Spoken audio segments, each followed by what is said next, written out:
Dobrodošli u današnjem videu recept za najljepši domaći džem, džem od jagoda. Za početak potrebne su nam jagode. Pripremit ću džem od 2,5 kg ovih sitnih domaćih jagoda i 1,250 g šećera.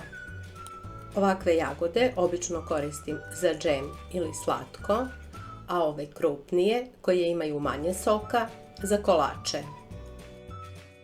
Ove su potpuno zrele i bolje su za džem. Kad bi bile kao ova sve manje zrele, onda bi bile bolje za slatko jer se ne bi raspale. Sipamo najprije jedan sloj jagoda u širu šerpu, potom dodajemo sloj šećera.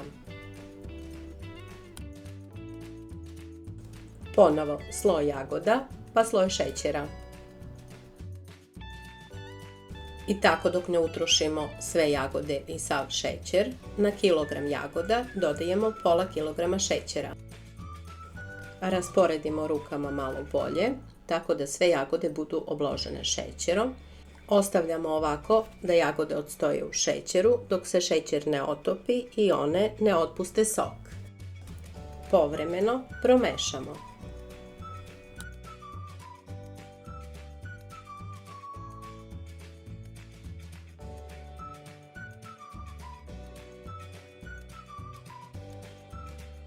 Nakon 3 sata šećer se potpuno otopio i jagode su otpustile dovoljno soka da možemo da počnemo sa kuvanjem. Pritisnemo ih malo ovako ili usitnimo malo štapnim mikserom ili rukama i spremne su za kuvanje. Dok čekamo da jagode puste sok, pripremili smo tegle tako što smo ih dobro oprali i napunili toplom vodom. Prosipat ćemo sada vodu, obrišemo ih dobro čistom krpom, stavimo u rernu i uključimo da se zagreje na 100 stepeni. Kada se rerna zagreje na 100 stepeni, isključimo i ostavimo tako da tegle stoje dok se džem ne skuva. Kada jagode proključaju, počinje da se stvara pena koju je potrebno da sve vreme sklanjamo. Dakle, potrebno je da uklonimo svu ovu penu.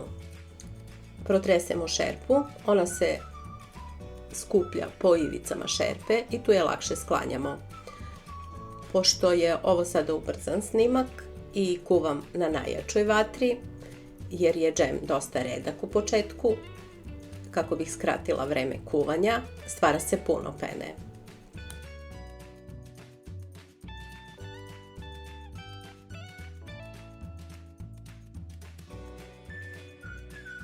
Nakon 30 minuta kuvanja izgleda ovako. Postaje gušći, tamniji i stvara se sve manje pene. Sada možemo da smanjimo ringlu na srednje.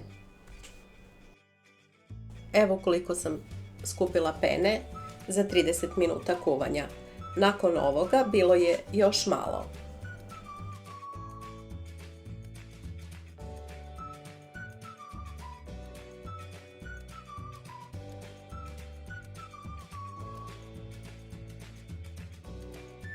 Nakon 45 minuta kuvanja, pene više nema, ne formira se.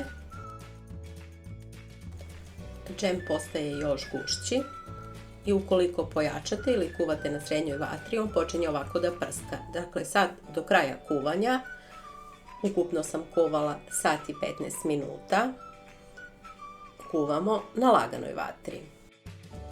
Sada je potrebno da mešamo sve vreme kako ne bi zagoreo.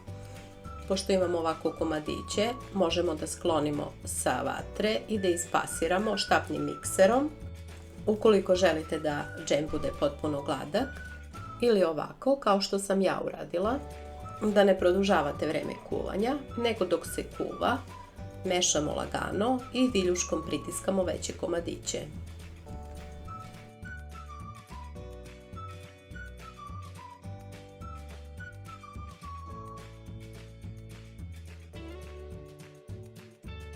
Nakon 60 minuta kuvanja, džem je skoro gotov. Dodajemo sok od jednog limuna, ali pre toga obavezno procedite kako vam ne bi upala semenka od limuna i da vam džem posle toga ne bude gorak. Nakon ovoga kuvamo još 10 do 15 minuta. Ukoliko radite sa manjom količinom ili je veća površina ringle od indukcijske ploče na kojoj sam ja radila, moguće da za kraće vreme bude gotov. Proveravamo tako što povučemo kašikom i ako vidimo dno, gotov je. Ili na drugi način, odvojimo malo, ostavimo da odstoji 10 minuta u frižideru, pa skupimo ovako na sredinu, ukoliko se ne vraća, ili kada povučemo kašikom i ostaje trag, džem je gotov. Tegle tek sada vadimo iz rerne i sipamo vruć džem u vruće tegle. Od 2,5 kg jagoda napunila sam 2 tegle od 520 ml i jednu od 720 ml.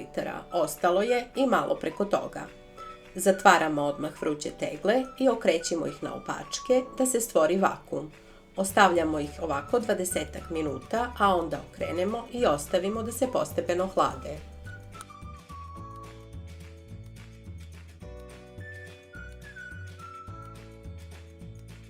Ovako pripremljen džem ima prelepu boju, divne teksture i predivnog ukusa.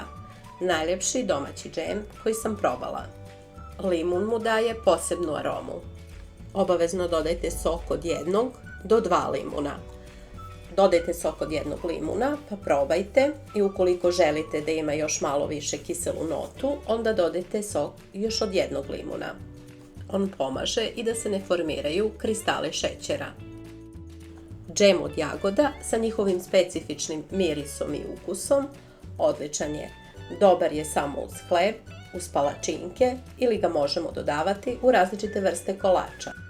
Pogledajte i druge recepte sa kanala Lako je kuvati. Imate recepte za različite vrste džemova. Hvala vam što pratite kanal. Prijatno!